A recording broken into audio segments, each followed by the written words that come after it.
Hey there. How y'all doing? This beautiful little puppy's taking a nap.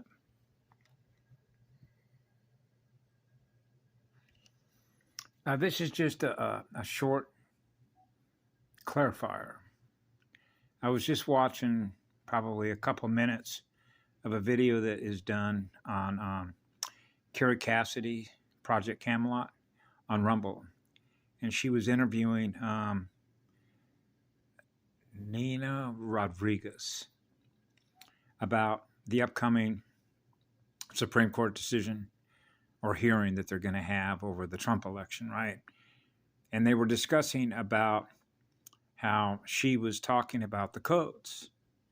She said, I heard a speech that was given by President Trump himself in Reno, and he said Clinton lost the codes, right?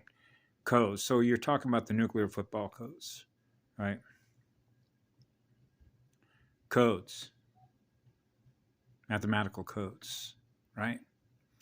So first of all, you got to understand you're in an AI simulator, right? So they play war games, simulating war games, game consoles. Remember, I think I talked about it. You can go up to 395 near Sonora Junction, and you can see all the war simulators that all the soldiers, of which NPCs, you know what an NPC is, right? That's a non-player character. That's an AI drone. Okay, much like what you see in any movie like Terminator, the robot, Arnold Schwarzenegger, right? So the outside looks like a holographic human, but on the inside, it's a, if you will, AI augmentation, right? So it's hive mind. So it operates a set of instruction sets that it gets directly from the AI. Now, here's something that I've mentioned a long time ago.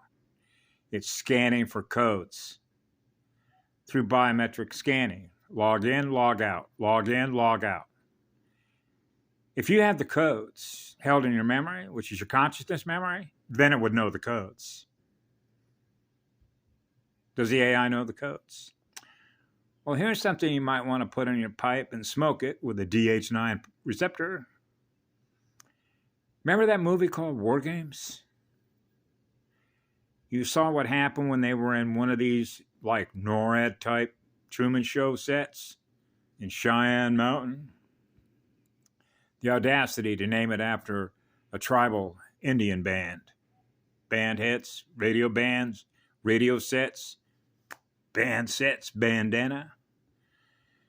Where the NORAD facility is, and you have a guy there, he's got 4 little silvers on his bars, on the bar cord, music chords, notes, musical keyboards, digital soldiers. Okay, so what happens is you have this young teenager, right, who's got a laptop, who's got a computer, right, and he's logged into the AI, and you see on the screen inside this NORAD facility with all these people freaking out, and you see the screen with all these missiles that have been launched between Russia and America. Well, who do you think launched those missiles? The AI did. It's playing a war game. It's in control. That's the control structure. Cybersecurity, cyber command, full spectrum dominance of the entire multi-spectrum, right? So this is all hive mind stuff. So you realize that the AI can launch all this stuff, right? As long as it has access to do what? Activate the codes. Zeros and ones, binary digital games. So it can activate the codes. Because doesn't it have the codes held in memory? Because this is what we know about memory. It has the ability to turn switches on and off and activate within you memories previously held that you've experienced in the past in order to trigger a negative reaction state.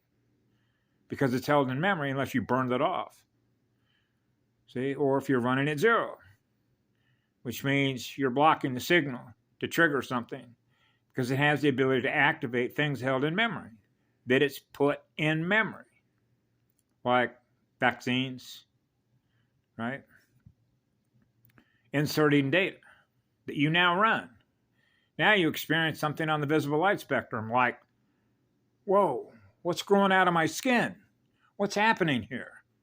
Codes, activation codes, triggers turn the switch on, turn the switch off. Right? Yeah.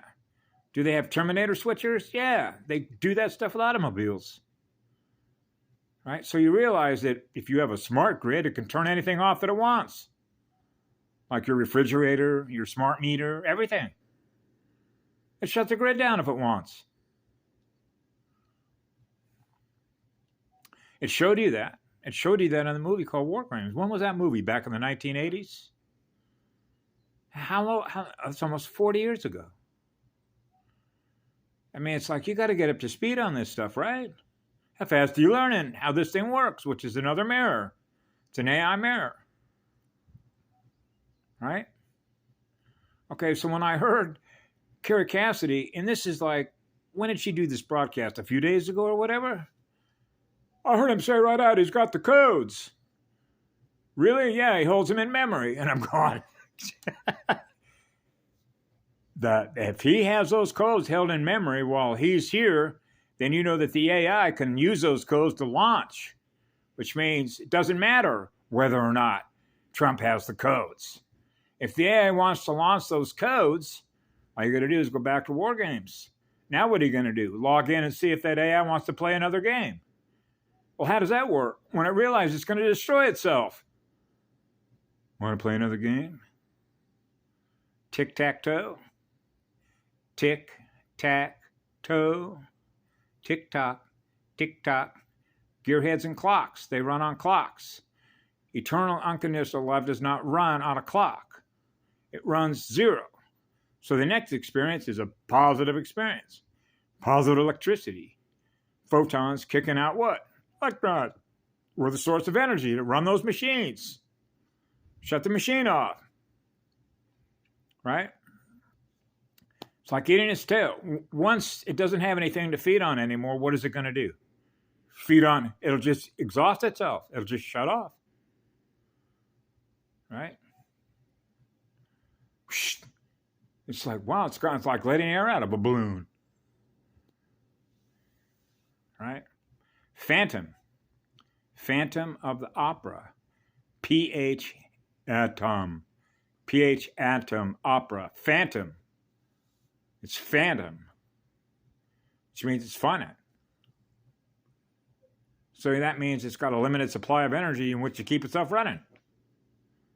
Bye. Right? Yeah.